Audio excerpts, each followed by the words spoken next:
Pope Lucius II, born Gherardo Caccianemici dal Orso, was pope from the 9th of March 1144 to his death in 1145. His pontificate was notable for the unrest in Rome associated with the Commune of Rome and its attempts to wrest control of the city from the papacy. Early life.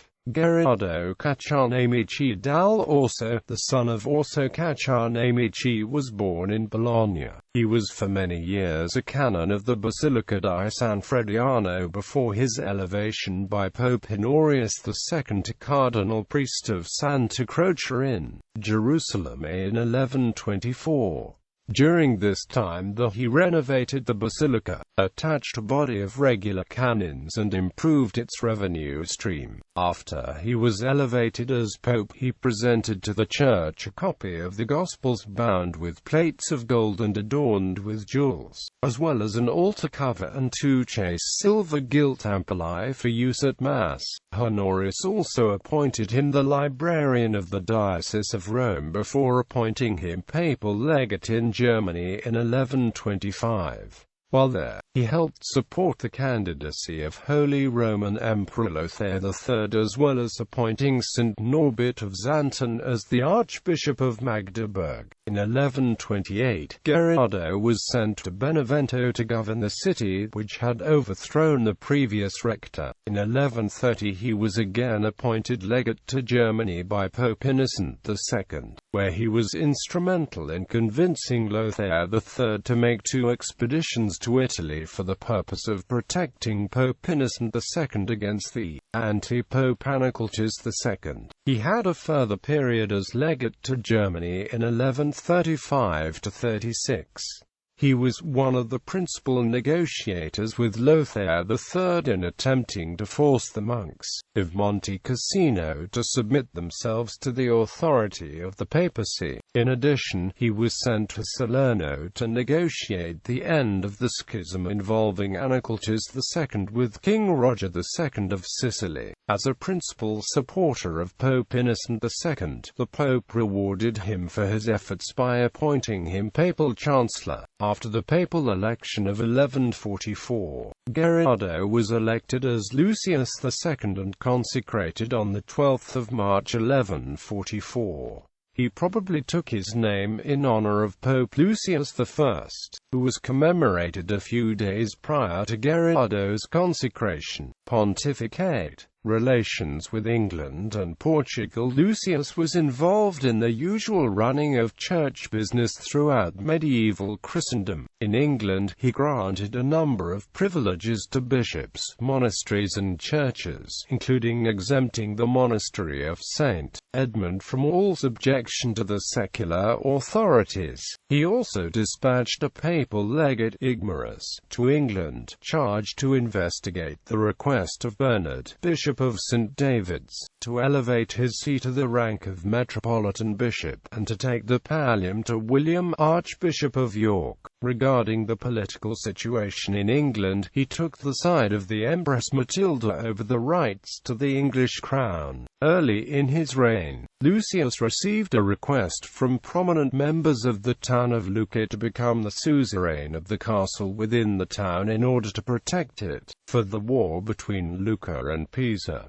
Lucius received it on the 18th of March 1144 and for a payment of £10 of gold, agreed to defend it on his behalf. Lucius then returned the castle to them as a fief. Meanwhile, in Portugal, King Afonso I, eager to maintain the newly established independence of Portugal from the Kingdom of Leon, offered to do homage to Lucius, as he had done to Pope Innocent II, and to make the Pope the feudal suzerain of his lands. He offered Lucius his territory and a yearly tribute of 4 ounces of gold in exchange for the defense and support of the Apostolic See. Although Lucius accepted Afonso's feudal homage on the 1st of May 1144, and excused him from appearing in person, he did not acknowledge Afonso as King of Portugal, but instead as Dux Portugalensis. The royal title would eventually be conferred by Pope Alexander III.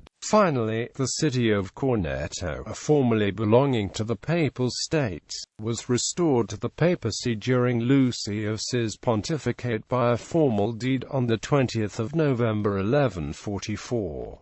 Conflict with Roger II of Sicily. Although Lucius had been the friend of King Roger II of Sicily and godparent to one of his children, the situation between the two would soon deteriorate. The two parties met at Ceprano in June 1144 to clarify the duties of Roger as a vassal of the Holy See. Lucius demanded the return of the Principality of Capua, while Roger instead wanted additional territory that formed part of the Papal States in the south. Lucius II, on the advice of his cardinals, was unwilling to accept Roger's demands and rejected them. Infuriated, Roger returned to Sicily and asked his son Roger III, Duke of Apulia, to invade Campania. Roger did as he was asked, and sent his general Robert of Selby against Lucius, ravaging the country as far north as Ferentino. This forced the Romans to capitulate, and in September 1144, Lucius agreed to Roger's terms, negotiating a 7-year truce.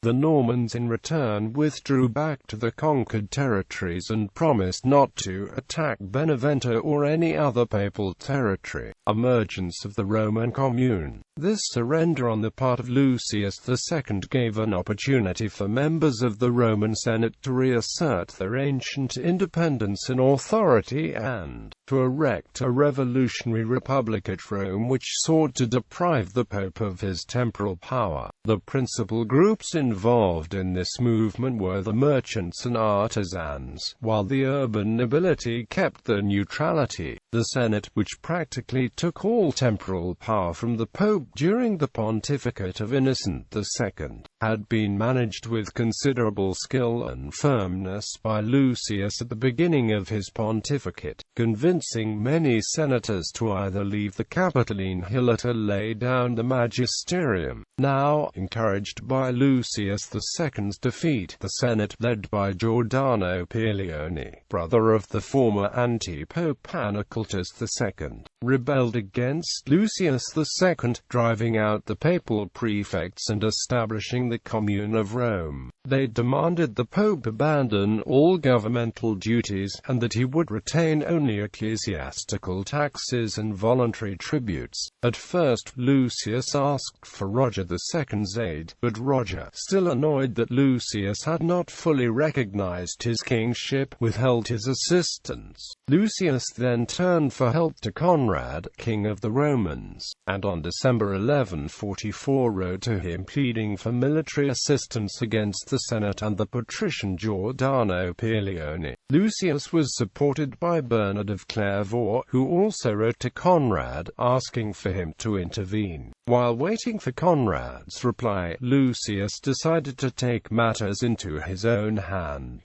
turning to the Roman aristocracy, in particular the Frangipani family. He gave them the fortress of the Circus Maximus on the 31st of January 1145, allowing them complete control of the southern portion of the Palatine Hill. The Roman Forum had become a battleground, and the confusion prevented Lucius from traveling to the Aventine Hill to ordain the abbot of San Saba on the 20th of January 1145. Finally, Lucius marched against the senatorial positions on the capital with a small army. He was driven back by Giordano, and according to Godfrey of Viterbo, he was seriously injured during this battle. He did not recover from his injuries and died on the 15th of February 1145 at San Gregorio Magno al Celio, where he was under the protection of the neighboring Frangipani fortress. Lucius II was buried at St. John Lateran in the circular portico behind the apse. His heraldic badge was a shield of argent with a bear rampant of proper sable.